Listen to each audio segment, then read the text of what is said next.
భారతదేశంలో ఈశ్వరుడి గుడి లేని ఊరు ఉండదు. ఆ పరమశివుణ్ణి దర్శిస్తే ప్రశాంతత లభిస్తుందని భక్తుల ప్రగాఢ విశ్వాసం. ఆ పరమశివుడు ఆవిర్భవించిన ప్రాచీన క్షేత్రాలలో మేళ్ల చెరువు ఒకటి. సూర్యాపేట జిల్లా పరిధిలోని ఈ క్షేత్రం అనేక మహిమలకు నిలయంగా వెలుగుతూ ఉంటుంది. ఇక్కడ స్వామి శంభులింగేశ్వరునిగా పూజాధికాలు అందుకుంటూ ఉంటారు. గర్భాలయంలోని శివలింగం పెరుగుతూ ఉండటం ఇక్కడి విశేషం. శివలింగం పెరుగుతూ ఉండడానికి నిదర్శనానిగా ఇక్కడ అర్చక స్వాములు చూపిస్తారు.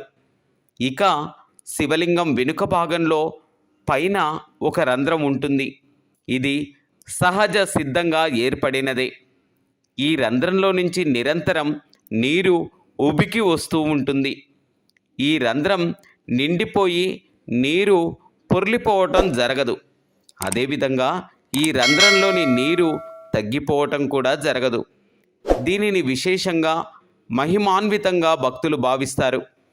ఇక్కడకు ప్రతినిత్యం వందల సంఖ్యలో భక్తులు వస్తూ ఉంటారు. ఇక శివరాత్రి పర్వదినం సందర్భంగా ఇక్కడ జరిగే జాతరకు వేల సంఖ్యలో భక్తులు తరలి వస్తారు. ఈ స్వామివారిని దర్శనం చేసుకొని పునీతులవుదాం.